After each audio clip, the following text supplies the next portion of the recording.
If you're having trouble setting up multiplayer in Baldur's Gate 3, follow these simple steps to troubleshoot and get your game up and running.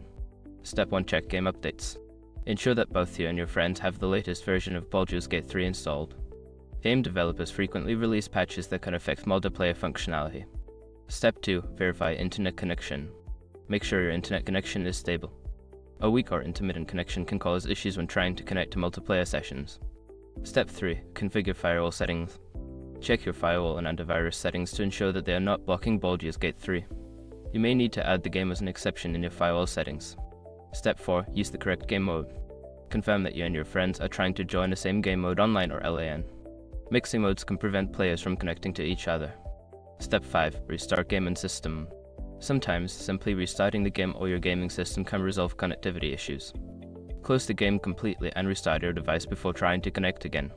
By following these steps, you should be able to resolve most issues related to setting up multiplayer in Baldur's Gate 3. Enjoy your gaming experience.